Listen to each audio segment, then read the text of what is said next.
All right, let's dive in.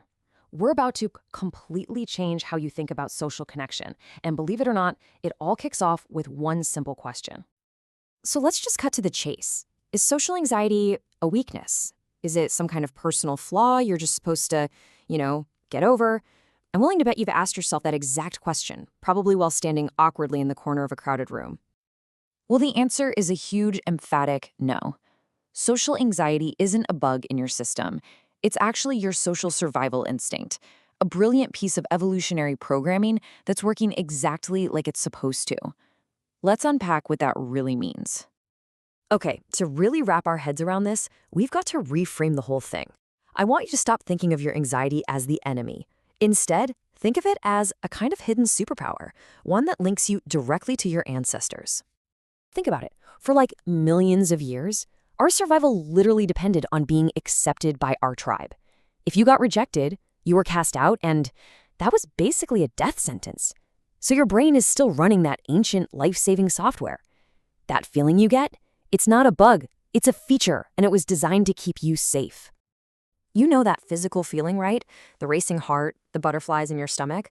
That's not you failing. That's generations and generations of your ancestors whispering in your ear, hey, pay attention. This social connection, it matters. So, once we can accept that this feeling is totally normal, the next step is huge. We start treating social skill like, well, any other skill. It's not something you're just born with. Nope. It's something you build. It's a muscle.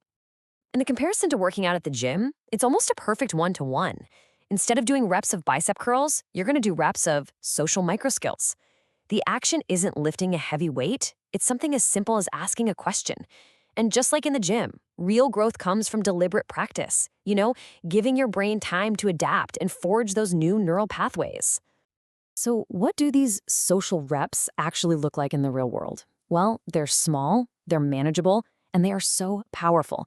We are not talking about giving a huge speech here. We're talking about making eye contact for just one extra second, or asking one follow-up question, or just making the effort to remember someone's name.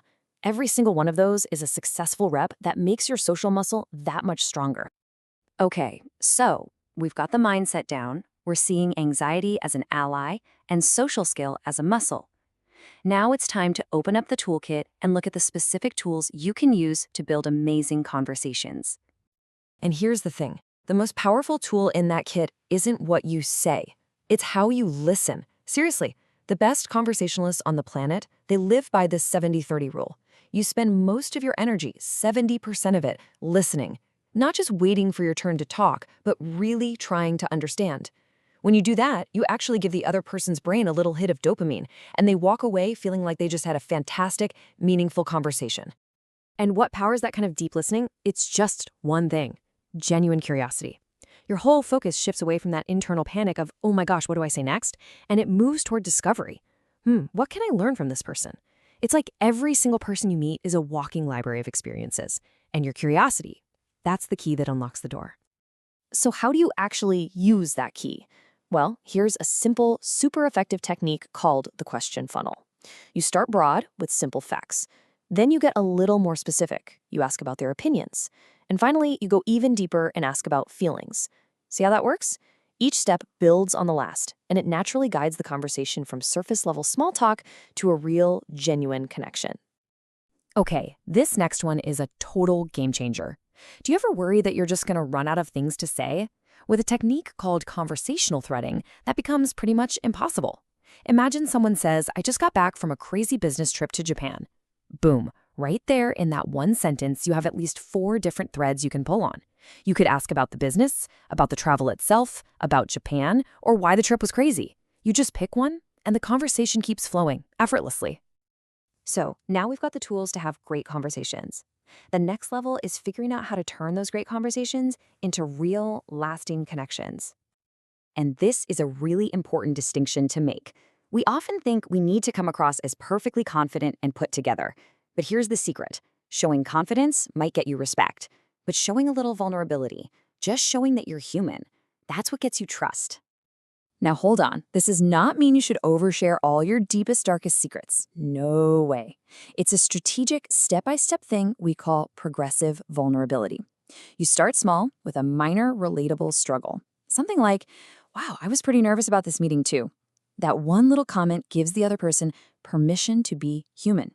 And every time you exchange one of these small, safe vulnerabilities, it's like you're building another step on a staircase of trust. All right, here's how you turn a single great conversation into an actual relationship. It's called context banking. As you're listening to someone, you mentally bank those key details they share, maybe an upcoming presentation or a trip they're excited about. Then later on, you use that detail to follow up. A simple text like, hey, just thinking of you, how'd that presentation go? It's so powerful because it proves you listened, you remembered, and you actually care. It's one of the best connection tools, period. Look, if there is only one thing you take away from all this, please let it be this. Being good with people is not a personality trait. It's not something you're either born with or you're not. It is a skill, it's a process. And just like any other skill with the right tools and a little bit of practice, it is something you can absolutely learn. So, your very next conversation, it could be in 5 minutes, it could be tomorrow. That's an opportunity. It's a chance to do one social rep, to practice one micro skill. It's a chance to build that muscle, use your toolkit, and make a real connection. So the only question left is, how are you going to use it? Momentum Lab, hit like, share and subscribe.